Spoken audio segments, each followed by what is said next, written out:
November 19th, 2025, 2:14 a.m. The lobby of a mid-sized bank branch on Lexington Avenue, Manhattan, lit only by the pale blue glow of an ATM screen and the red standby light on a security panel by the door. Outside, a city bus hisses past nearly empty, its interior lights the only thing moving on the block. A man in a Navy uniform, badge clipped to his chest, flashlight hanging from his belt but rarely turned on because he already knows this floor in the dark better than most of the tellers know it in daylight, walks his usual loop past the safe deposit vault, past the teller line, past a back office where a desktop computer sits logged out but still humming, its fan the only sound in the room besides his own footsteps on tile. He has walked this exact loop on this exact schedule for 4 months. He checks his watch out of habit rather than necessity. He already knows it's 2:14 without looking, the way anyone who has walked the same building at the same hour for months starts to feel time in their body before they see it on a screen. Tonight, like most nights, nobody will ask him a single question about where he's going or why.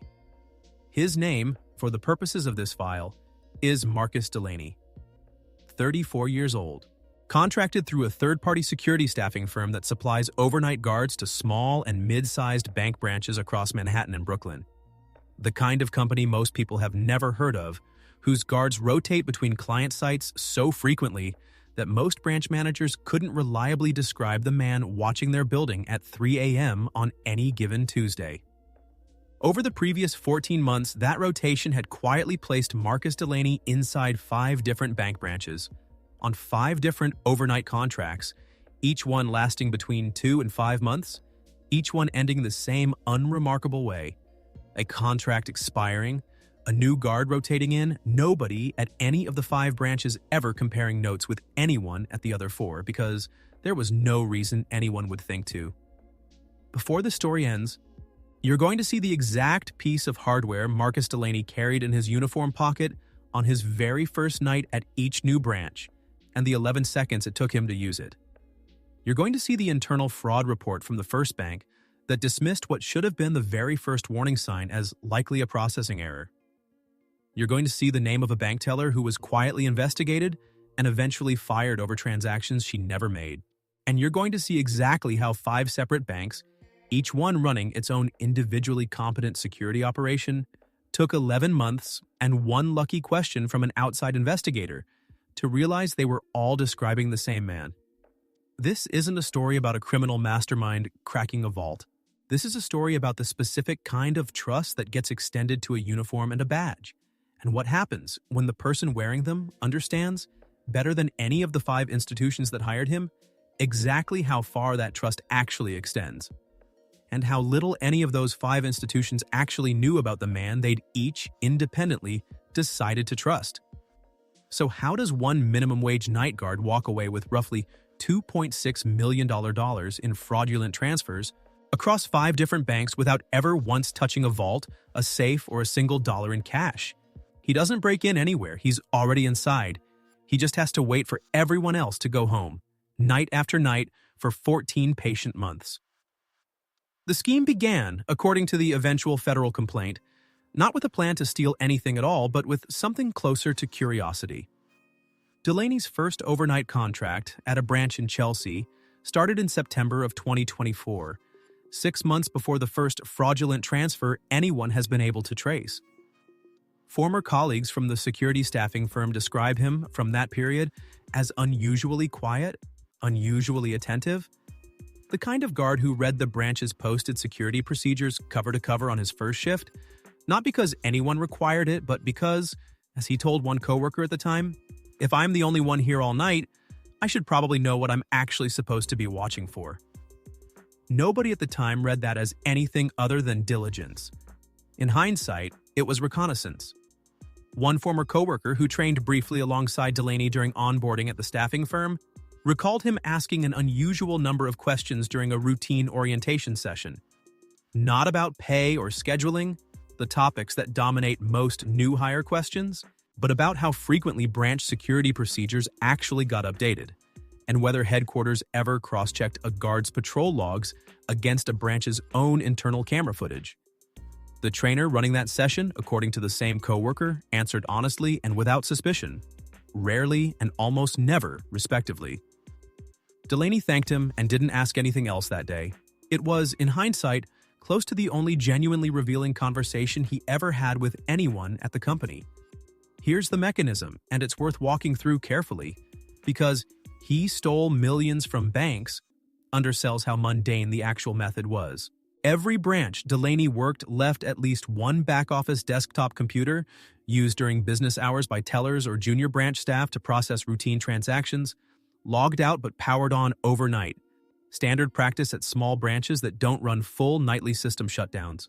On his first night at each new branch, typically within his first 2 shifts, Delaney used a small hardware device, roughly the size of a USB flash drive, plugged briefly into the back of one of those machines during a routine round when no camera in the immediate area had a clear angle on the port itself.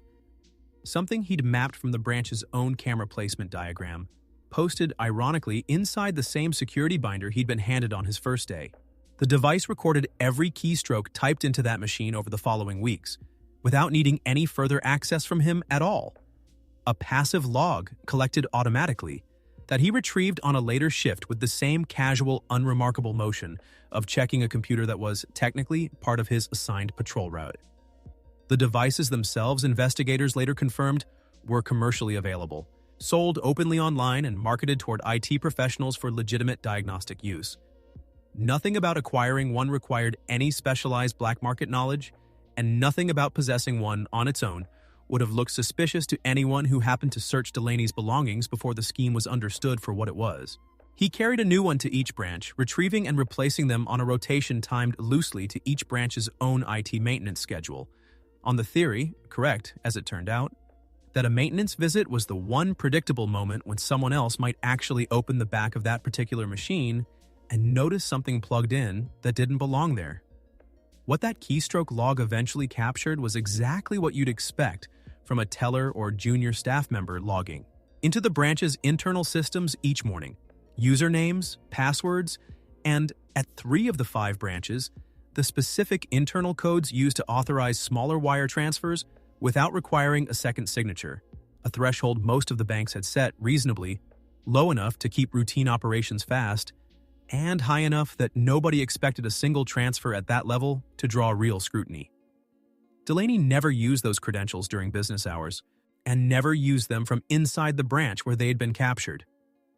Investigators would later determine he waited, in each case, between 6 and 11 weeks before making his first transfer. Enough time, according to the federal complaint, that the employee whose credentials he'd captured had typically changed unrelated details of her routine, making any later anomaly harder to tie specifically back to that narrow keystroke logging window. When he did act, he logged in remotely overnight from his own apartment, using the stolen credentials to initiate a transfer just under the threshold that would trigger automatic secondary review. Never more than $9,400 in any single transaction, a number chosen, investigators believe, specifically to sit just beneath the $10,000 federal reporting threshold that most junior compliance staff have memorized as the number that matters. Without necessarily having internalized that smaller, more frequent transfers can be just as revealing in aggregate. He also, investigators found, staggered the destination accounts deliberately, never routing 2 transfers from the same branch to the same recipient account twice in a row, and never initiating a transfer from more than one compromised branch within the same 48-hour window, a level of operational discipline that a forensic accountant assigned to the case later described, in testimony, as closer to what we'd expect from an organized group than from one person working alone with no formal training in financial systems. When asked directly during his own interview with investigators how he had learned to structure the transfers that way, Delaney reportedly answered that he had simply read the same compliance manuals, procedure documents, and internal audit guidelines that every branch had left sitting in its own back office, and worked backward from what those documents said the bank was looking for. The trailer for what's still ahead: you're going to see the first branch's own internal fraud team dismiss the earliest transfer as a processing anomaly. You're going to see the second branch open an internal investigation into an employee who had nothing to do with it. You're going to see the specific industry-wide system that finally connected the 5 cases, a system built for exactly this purpose that almost didn't get used in time. And you're going to see what happened the night federal agents finally showed up at Marcus Delaney's own apartment door. The first bank to lose money, call it the Lexington Avenue branch for this file, part of a mid-sized regional chain, noticed a single $9,200 transfer in March of 2025 that didn't immediately match any client-initiated request in its records. The branch's own internal fraud analyst flagged it, ran a standard review, found the transfer had used valid, correctly authenticated employee credentials, found no evidence of external system intrusion, and concluded, in a report later entered into evidence, that the discrepancy was most likely attributable to a manual entry or processing error, given the absence of any indicators of unauthorized access. That conclusion wasn't unreasonable on the evidence available at the time. It was also exactly the conclusion the entire scheme depended on every single bank independently reaching, one at a time, with no reason yet to suspect the others existed. That's the first name on the board. Lexington. Beaten not by breaking anything, but by looking exactly like an honest mistake. The second branch, a smaller community bank in Astoria, Queens, Delaney's second overnight contract, beginning in January of 2025, lost roughly $310,000 across 11 separate transfers over 3 months before anyone noticed a pattern at all. When the branch's compliance officer finally did notice in April, the transfers all traced back to the login credentials of a 26-year-old teller. Call her Priya Chandrasekaran for this file, who had worked at the branch for 2 years with an entirely clean record. The compliance officer who opened that investigation, according to internal records later reviewed by federal investigators, followed the bank's own written protocol almost exactly. Transactions traced to a specific employee login trigger, a mandatory review of that employee's access history, work schedule, and any prior disciplinary notes with the presumption, absent contrary evidence, that unexplained activity under a valid login most likely originates from that login's assigned user. It is a reasonable protocol built for the overwhelmingly common case of an employee making an error or, less often, acting alone. Nothing in Astoria's written procedures accounted for the far less common possibility that the login itself had been silently copied by someone with no employee record at the bank at all. She was placed on unpaid leave within a week of the branch's internal investigation opening, interviewed twice by the bank's own security team, and after 6 weeks without pay while the investigation dragged on inconclusively, formally terminated for what her termination letter described as unauthorized transaction activity inconsistent with employee conduct standards. Language that, to any future employer who ever saw it, read unmistakably like an accusation of theft, even though no charges were ever filed against her. Chandrasekaran has since described, in a statement given to a reporter following Delaney's eventual arrest, the specific disorientation of being investigated for something she had genuinely never done, unable to explain transfers that had, from the bank's perspective, originated unmistakably from her own login. She remembers sitting across from 2 of the bank's internal security officers in a windowless conference room she'd only ever used before for quarterly performance reviews, being shown transaction logs with her own username on them, and realizing in real time that she had no way to prove a negative, no way to demonstrate she hadn't typed something, only that she didn't remember typing it, which to the 2 people across the table sounded exactly like what a guilty employee would say. She spent 4 months unemployed, unable to explain the gap or the reason for it to prospective employers without effectively repeating an accusation that was never actually true, before finding work again at a credit union 2 boroughs away at a lower starting salary than she'd left. She was never reimbursed for those 4 months, and the bank's formal acknowledgement that she had been wrongfully terminated, issued only after federal investigators confirmed Delaney's guilt in full, arrived, she has said, 11 months after she'd already had to explain the gap in 3 separate job interviews, each time watching the interviewer's expression shift slightly at the word terminated, regardless of how carefully she tried to explain what it actually meant. That's the second name on the board, Astoria, beaten twice over, once by the fraud itself, and once by a wrongful accusation that cost an innocent employee her job and her reputation, while the actual scheme kept running elsewhere in the city. So ask the question that would eventually occupy federal investigators for the better part of a year. How does the same method, using the same physical technique, produce 2 entirely different institutional responses? One bank calling it an error, another calling it an employee's crime, without either one asking the far more basic question of who else had unsupervised overnight access to their building.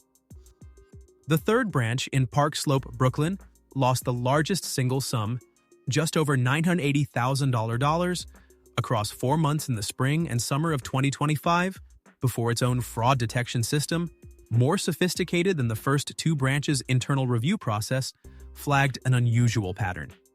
Multiple transfers, each individually under the reporting threshold, but collectively forming a rhythm too regular to be coincidental, always landing between 1 a.m. and 4 a.m., always from the same small set of internal terminals. The analyst who first noticed the pattern, a woman in her early 30s who had joined the branch's fraud unit only 8 months earlier, later described the moment of recognition as almost visual rather than analytical, pulling up a month's worth of transaction timestamps on a single screen and watching them cluster night after night into the same narrow 3-hour window, in a way that a single anomalous transfer never would have. She flagged it not as fraud initially, but simply as worth a second look, the same cautious, undramatic language that, at the other branches, had led nowhere.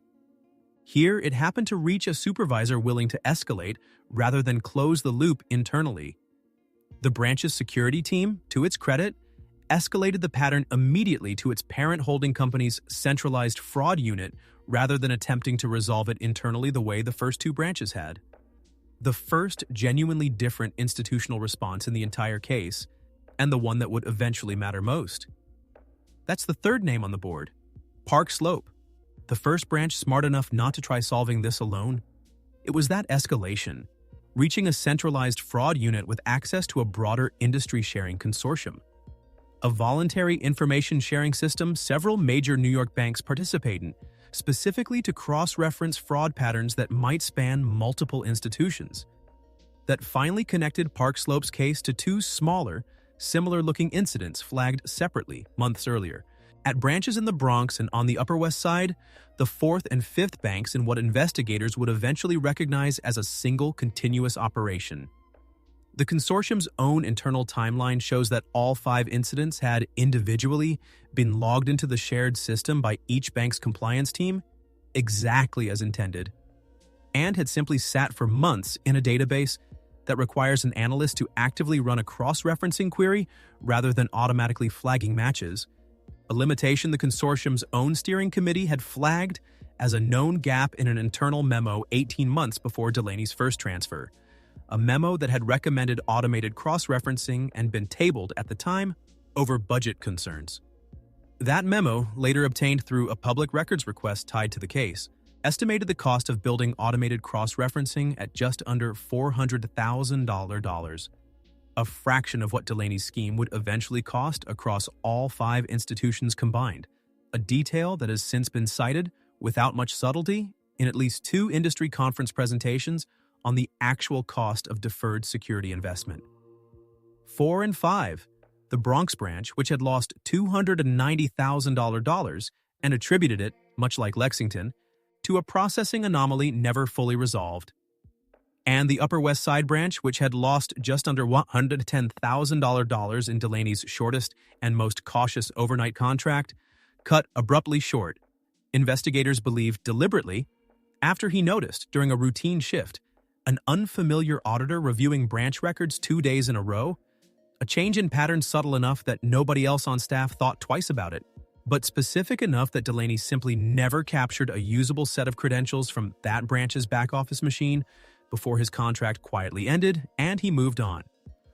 Investigators have since noted, almost with a kind of professional respect, that this branch alone shows a level of situational caution the other 4 never triggered in him at all. Evidence, they believe, that Delaney was actively monitoring his own exposure at each site far more closely than any single bank was monitoring him. 5 institutions, 5 separate, individually defensible responses. An error dismissed, an innocent employee blamed, a pattern escalated correctly but too late to catch the others, 2 more incidents logged and left. Sitting in a shared database, nobody had the tools or the mandate to actively cross-reference. 5 moments where the scheme could have ended and didn't, not through any single dramatic failure at any one bank, but through the accumulated weight of 5 competent institutions, each doing their own narrow job well. while nobody owned the picture across all 5. The connection that finally broke the case wasn't made by any bank's fraud team at all. It was made by a federal financial crimes investigator, brought in after Park Slope's escalation, who, instead of starting from the transactions themselves, started from something simpler: cross-referencing the physical security staffing rosters of all 5 branches against each other, a step none of the 5 individual bank investigations had thought to take. Because no single bank had any reason to believe its own overnight guard was relevant to a case they'd each been treating as an internal credential compromise. The investigator, in an interview given after the case concluded, described the idea as almost embarrassingly obvious in hindsight. 5 banks, 5 unexplained credential compromises, and not one internal investigation had thought to ask who else had physically been alone in each building overnight. Because bank fraud investigations are trained, by habit and by precedent, to look at systems and logins rather than the people cleaning the floors and checking the doors. He requested staffing rosters from all 5 branches' contracted security firms on a Tuesday afternoon, expecting the cross-reference to take days given the number of different contractors potentially involved. The rosters matched on one name across all 5 branches within an afternoon. Marcus Delaney's contract dates, laid side by side, tracked almost exactly onto the timeline of each branch's first unexplained transfer, each one beginning between 6 and 11 weeks after his first night shift at that specific location. None of this abstraction erases what the scheme actually cost the people caught inside it. Priya Chandrasekaran's 4 months of unemployment and quiet, unspoken suspicion from former co-workers who never fully believed the bank's eventual retraction the way they'd believed the original accusation. A retired schoolteacher in the Bronx, call him Walter Higgins for this file, 71 years old, whose personal checking account happened to route through the same back-office system Delaney had compromised at that branch, and who spent 3 weeks in the spring of 2025 unable to access roughly $4,000 of his own funds, while the bank's fraud team, still treating the incident as an isolated processing error, slow-walked a routine account freeze it never fully explained to him. Higgins had planned to use part of that money to cover a hip replacement copayment scheduled for early April. The surgery went ahead as planned, but he spent the recovery period he should have used resting instead, making near-daily calls to a branch customer service line that kept transferring him between departments, each one telling him the matter was being handled by someone else. He has described in a brief statement given to a local paper simply wanting someone at the bank to tell him what had actually happened to his money, and being told for weeks only that the matter was under internal review, a phrase he has said he now associates less with reassurance than with being quietly asked to stop asking. Federal agents arrested Marcus Delaney at his apartment in the Bronx on the morning of November 20th, 2025, roughly 11 months after his first captured set of credentials and less than 24 hours after the security staffing roster cross-reference finally connected all 5 cases to his name. Agents describe a modest 1-bedroom, no visible luxury purchases anywhere in it despite the scale of the fraud, a detail that would later feature prominently in his defense attorney's arguments about restitution. A mattress on a simple frame, a small television, and, in a kitchen drawer, an unopened envelope from the security staffing firm containing a schedule for a 6th overnight contract at a 6th branch, set to begin the following Monday. He did not resist. According to the arresting agent's report, he asked only one question before being taken into custody: whether the other guards who'd covered shifts at those same 5 branches, before and after him, were also being investigated. A question the agent's report describes, without further comment, as notably specific. And that's really the uncomfortable center of this whole case, and the reason it stayed open on so many industry conference agendas long after the arrest itself stopped making headlines. Marcus Delaney is not a hacker and never claimed to be one. Every credential he used, every transfer he initiated, and every dollar he moved depended entirely on trust that 5 separate institutions extended, individually and reasonably, to a uniform and a badge supplied by a third-party contractor none of them had any real visibility into. He is responsible for $2.6 million in losses, for Priya Chandrasekaran's 4 unemployed months, and the accusation that will likely follow her for years regardless of what any retraction says, and for however many hours Walter Higgins spent at 71 simply trying to get someone at his own bank to explain where his money had gone. hours that for a man his age recovering from surgery were never really available to lose in the first place. He is also, by every account from people who worked alongside him, someone who took a minimum wage overnight security contract specifically because it was the only shift work he could get after 2 years of underemployment following a layoff in a different industry entirely.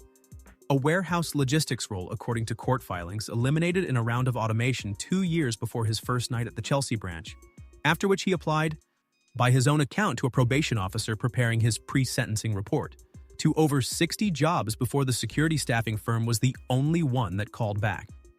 That detail hasn't erased anything he did. It has, however, become the specific fact his defense attorney has built the entire sentencing argument around. Not as an excuse, but as a question about exactly how much unsupervised trust in industry should extend to a position it simultaneously refuses to pay, train, or vet as though the trust were real. The 5 banks in this case paid Delaney's staffing firm combined less per hour for overnight coverage than any of them paid their daytime tellers. The same tellers whose credentials, it turned out, were the entire value of what was actually being guarded. Both of those things are true at once, and this file doesn't resolve them for you. The staffing firm itself, notably, has faced no criminal liability in the case, and continues to supply overnight guards to banks across the city under the same rotational model that placed Delaney inside 5 separate branches without any of them ever comparing notes. A spokesperson for the firm asked directly whether the company had changed its vetting or rotation procedures since the arrest, described the incident as an isolated case of individual criminal conduct, and declined to answer further questions about internal policy changes. This case made it to the channel. Not everyone does. Some files never leave the vault. The ones still under active prosecution, the ones where additional branches may still be identified, the ones where the full financial picture is still being reconstructed months after an arrest. If you want those, the link's in the description. So, who actually failed here? The man who spent 14 months quietly mapping 5 banks' blind spots? Or 5 separate institutions that each extended unsupervised overnight access to a stranger supplied by the lowest bidder, and never once thought to ask each other his name? Leave your answer below. Half of you are already about to disagree with the other half, and it's worth noting that the 5 banks themselves, in their own separate statements following the arrest, couldn't fully agree on that answer either. Because somewhere in New York City tonight, there are almost certainly other overnight guards walking almost identical loops through almost identical branches, hired through almost identical third-party contracts. And not one of the 5 banks in this case has any current system in place that would tell them if the same name showed up on all 5 rosters again. In the months since Delaney's arrest, industry security conferences have quietly added his case to panel discussions on what one presenter called the vendor visibility gap. The specific blind spot created when multiple institutions rely on the same small pool of third-party contractors for physical security, cleaning, and maintenance staff, without any shared mechanism for flagging when the same individual holds simultaneous or sequential access across competitors. 2 of the 5 banks involved in this case have since implemented internal policies requiring contracted security personnel to be cross-checked against a shared industry database before contract renewal. A response that several risk consultants interviewed for a trade publication described as reactive rather than preventive. Essentially closing a door the industry has now watched get walked through in full public view. The other 3 banks, including Lexington, the first to lose money, have made no public policy changes at all, citing ongoing litigation as the reason they're unable to comment on internal procedures. None of those industry panels or trade publications mention Priya Chandrasekaran by name. Her case has become, in the language of risk management, an example of secondary harm, a category broad enough to include a real woman's 4 unemployed months and the specific, lasting hesitation she now describes feeling every time a new employer asks casually why she left her last banking job. And if you want to see the case where it wasn't a guard's badge that opened every door, but a single forged signature nobody thought to double-check, that story is waiting right here.